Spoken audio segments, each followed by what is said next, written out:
आज की इस मूवी में हम लोग एला नाम की एक लड़की को देखेंगे जिसे एक बस कंडक्टर से प्यार हो जाता है। इसके बाद क्या होना था, वो दोनों पब्लिक बस में ही शुरू हो जाते हैं। एला एक काफी अमीर लड़की थी, लेकिन वो बस कंडक्टर की दीवानी थी और वो हमेशा उसके साथ घपाघप करना चाहती थी। इसके बाद इन दोनों के बीच में क्या हुआ, हम लोग इस वीडियो में आगे जानेंगे। तो चलिए इस मूवी को शुरू करते हैं। कहानी की शुरुआत में हम लोग एक ऑडिटोरियम में स्कूल के कुछ बच्चों को रिहर्सल करते हुए देखते हैं। वहीं स्टेज के बैक में एरोल्ड अपनी दोस्त एला के साथ घपाघप करने में बिजी था और वो एला के झील में डुबकी लगा रहा था। एला भी उसके छोटे चेतन की सवारी कर रही होती है, लेकिन तभी एरोल्ड की गर्लफ्रेंड यहाँ आ जाती है जिसका नाम जेना था। जेना इन दोनों के कार्यक्रम को देखकर इन पर बहुत गुस्सा होती है। एरोल्ड अपने छोटे चेतन को संभालते हुए जेना के पीछे चले जाता है। ये सब देखकर एला का मूड बहुत खराब हो जाता है। वो एरोल्ड को रोकना तो चाहती थी, लेकिन तब तक वो जा चुका था। एला के यहाँ सारे स्टूडेंट के सामने बहुत बेइज्जती होती है, क्योंकि वो एरोल्ड के पीछे पीछे यहाँ तक आ गई थी।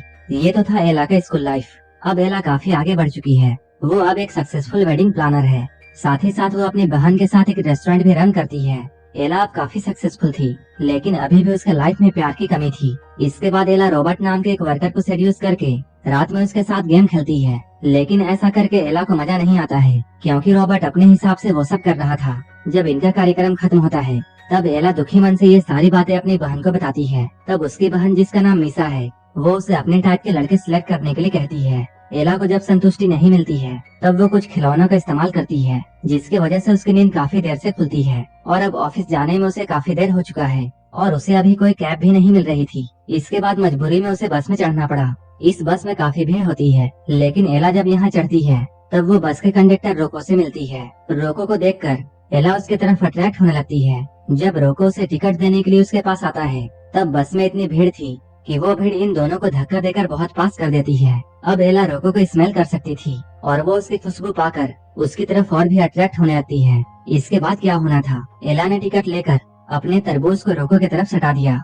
अब रोको भी उसके तरबूज को महसूस कर सकता था। रोको को एला का ये अंदाज बहुत पसंद आता है। इन दोनों के बीच में वो सब हो ही रहा होता है, लेकिन तभी एला का स्टॉप आ जाता है। एला जब अपने घर वापस आती है, घर वापस आने के बाद भी उसे रोको के साथ वो सब की हुई फीलिंग्स याद आ रही थी, इसलिए वो रोको को याद करके अपने झील का पानी निकालती है। अगली सुबह मीसा एला को बहुत खुश देखती है और वो उसकी खुशी का राज उससे पूछती है। तब एला कहती है उसे कल पहली बार इतना अच्छा लगा था। वो रोको के बारे में सब कुछ मीसा को बताती है। तब मीसा उसे रोको को ढूंढने की सलाह देती है, इसलिए आज भी एला बस से ही ऑफिस जाने का फैसला करती है। लेकिन उसकी किस्मत बहुत अच्छी नहीं थी, क्योंकि आज रोको की जगह में कोई दूसरा कंडक्टर आया था, जिससे एला को ये पता चलता है रोको अपने घर गया हुआ है। वहीं दूसरी ओर हम लोग रोको को उसके घर पर देखते हैं। यहाँ आकर वो अपनी बेटी माया और पत्नी कैथरीन से मिलता है।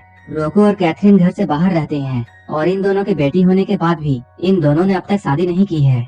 रोको अपनी बेटी से बहुत प्यार करता था, लेकिन कैथरीन उसे उतना भाव नहीं देती थी, क्योंकि वो अच्छे पैसे नहीं कमाता था। यहीं पर हम लोग सैम के बारे में जानते हैं, जो कि रोको का कजन है और वो कैथरीन की हेल्प हमेशा किया करता था। रात में जब कैथरीन सो रही थी, तब रोको उसके पास आने की कोशिश करता है, लेकिन कैथरीन उसे भाव नहीं देती है। इसके बाद रोको अपनी उंगलियों का कमाल दिखाता है, जिसकी वजह से कैथरीन ने झील का रास्ता खोल दिया। इसके बाद रोको बिना किसी देरी के झील से पानी निकालने लगता है। इधर एला लगातार बस से सफर कर रही थी, ये सोच कर कि एक दिन उसकी मुलाकात फिर से रोको से हो जाएगी।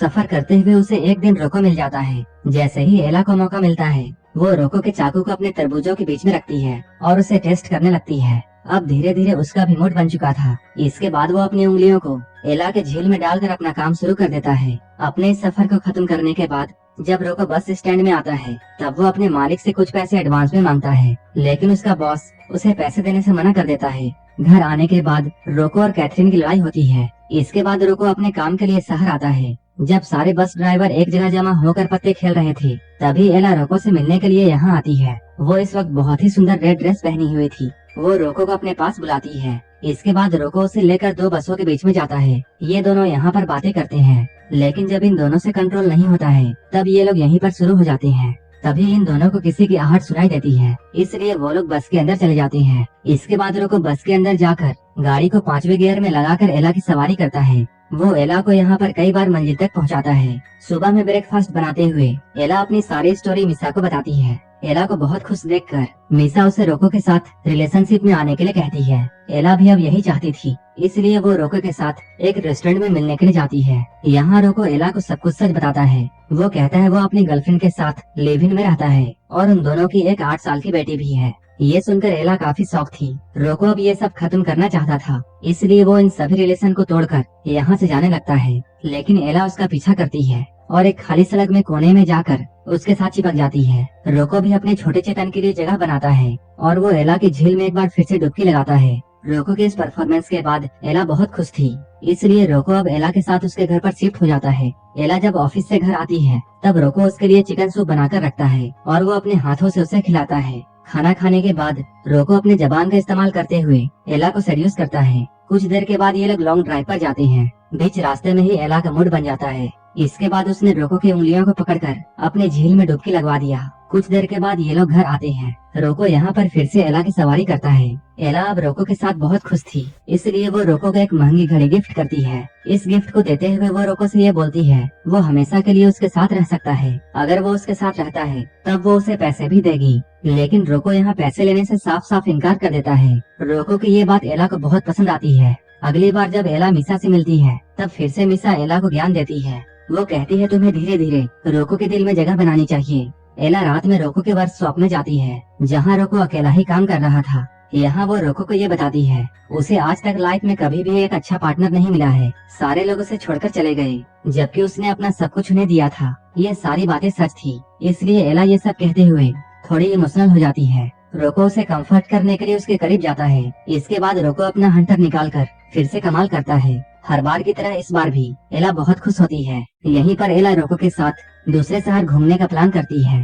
साथ ही साथ वो उसे अपने घर की कीज भी देती है। अगले दिन रोको कैथरीन से मिलने के लिए उसके घर पर जाता है। यहाँ आते ही उसकी लड़ाई फिर से कैथरीन से होती है, क्योंकि रोको माया के स्कूल के पैसे जुगाड़ नहीं कर पाया था, इसलिए कैथरीन ने वो पैसे सैम से लिए थे।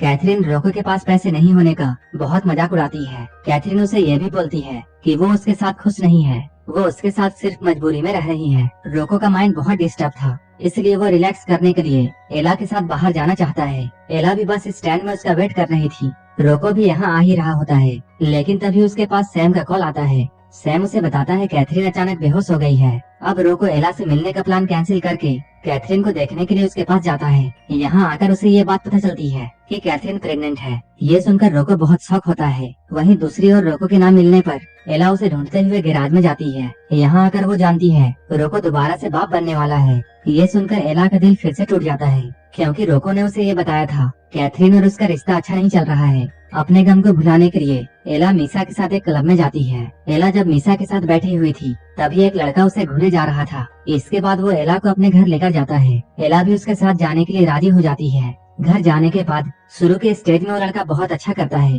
लेकिन जैसे ही वो कपड़े उतारता है वो एक छपरी की तरह बिहेव करता है। ये सब देखकर तुरंत ही एला वहाँ से भाग जाती है। कुछ दिनों के बाद रोको एला से मिलने के लिए उसके घर पर आता है। यहाँ आते ही रोको उसे सॉरी बोलता है, क्योंकि वो उससे मिलने के लिए उस दिन नहीं आ पाया था। लेकिन अब वो उसकी वाइफ को छोड़कर इसके पास हमेशा के लिए आना चाहता है। लेकिन इधर एला को उसके कैरेक्टर पर शक हो रहा था, क्योंकि उसका बेबी होने वाला है और वो ऐसे वक्त में अपनी गर्लफ्रेंड को छोड़कर उसके पास आया है। हो सकता है फ्यूचर में रोको उसके साथ भी वैसा ही करे। ये सब सुनने के बाद रोको बड़े ही शांति से एला को उसके घर की कीज लौटा देता है। इसके बाद रोको बिना कुछ कहे वहाँ से लौट जाता है। रोको जब उसके घर से वापस जा रहा था तभी हम लोग फ्लैशबैक में देखते हैं रोको एक बार बिना बताए अपने घर में जाता है। वहाँ रोको ये देखता है प्रेग्नेंट होने के बाद भी कैथरीन उसके भाई सैम के साथ लगी हुई है। ये देखकर रोको बहुत गुस्सा होता है। रोको को इतने गुस्से में देखकर सैम जल्दी से यहाँ से भाग जाता है और जाते हुए ये कहता है वो कैथरीन और माया का उससे ज्यादा ख्याल रखता है, जो कि सच भी है। कैथरीन भी बहुत गुस्सा होती है और वो रोते हुए रोको को ये बताती है मेरे पेट में जो बच्चा है